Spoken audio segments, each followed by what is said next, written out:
कर्नाटक के मैसूर में 434 करोड़ रुपए की ड्रग्स फैक्ट्री का भंडाफोड़ हुआ है। यह ड्रग तस्करी के मामले में बड़ी कार्रवाई है। केस की जांच शुरू हुई तो कई चौंकाने वाले खुलासे हुए। मुंबई की साकीनाका पुलिस ने जांच के दौरान खुलासा किया कि किस तरह ड्रग्स की तस्करी का रैकेट काम करता था। कर्नाटक से महाराष्ट्र तक ड्रग्स की तस्करी और इंटरनेशनल स्तर तक इसकी सप्लाई होती थी। ड्रग्स सप्लायर इसके लिए अनोखा और बेहद गुप्त तरीका अपनाते थे। मुंबई पुलिस ने बताया कि इस नेटवर्क में शर्ट की फोटो को कोडवर्ड के तौर पर इस्तेमाल किया जाता था। जांच में सामने आया कि ड्रग्स की सप्लाई और प्रोडक्शन की प्रक्रिया दो अलग-अलग गिरोह करते थे। सबसे हैरान करने वाली बात यह है कि इन दोनों ही गैंग के सदस्यों को एक दूसरे के बारे में कुछ पता नहीं होता था। खतरनाक मॉडस ऑपरेंडी करते थे। यूज ये ड्रग्स बनाने की फैक्ट्री और इसके सप्लाई की चेन पूरे ऑपरेशन की सबसे खतरनाक और शातिर मॉडस ऑपरेंडी अपनाती थी। पुलिस ने बताया कि इस तरह की व्यवस्था से नेटवर्क की परतें खोलना बेहद मुश्किल हो जाता है। हालांकि हाईटेक पुलिस ने इसकी परतें खोल ही लीं।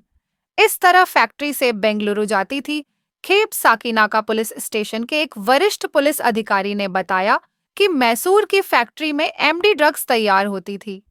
यहाँ काम करने वालों को नहीं पता होता था कि यह कहाँ जाएगी। खेप को एक दूसरे गैंग के जरिए सबसे पहले कर्नाटक की राजधानी बेंगलुरु पहुंचाया जाता था।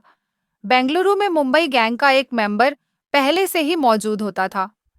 ड्रग्स सप्लाई करने और उसे लेने आने वालों को एक दूसरे को एक कोड दिखाना होता था। ड्रग्स की ऐसे होती थी डिलीवरी, पुलिस ने बताया।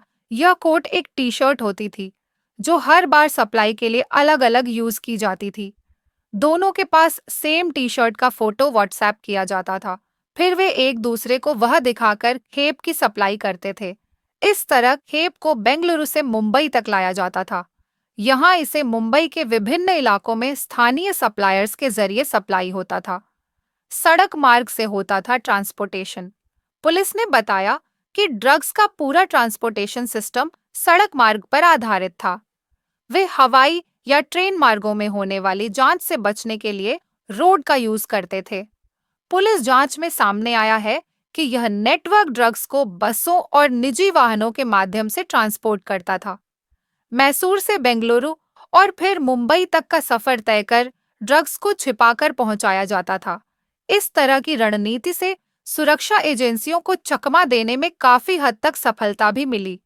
आईबी ने भी शुरू की जांच। इस मामले में अब इंटेलिजेंस ब्यूरो आईबी की भी एंट्री हो चुकी है।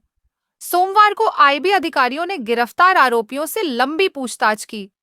जांच एजेंसियों को शक है कि यह ड्रग्स फैक्ट्री सिर्फ स्थानीय नहीं बल्कि अंतर्राष्ट्रीय ड्रग नेटवर्क का हिस्सा हो सकती है। साथ ही यह भी आशंका है कि इसका link underworld don Dawood Ibrahim की डी कंपनी से भी हो सकता है। साकीनाका पुलिस और केंद्रीय एजेंसियां अब इस ऑपरेशन के पीछे की पूरी चेन, फंडिंग सोर्स, मास्टरमाइंड और सप्लायर्स नेटवर्क को खंगालने में जुट गई हैं। ऐसे ही खबरों के लिए देखते रहे एकता केसरी न्यूज और हमारे चैनल को लाइक और सब्सक्राइब करना न भूले। धन्यवाद।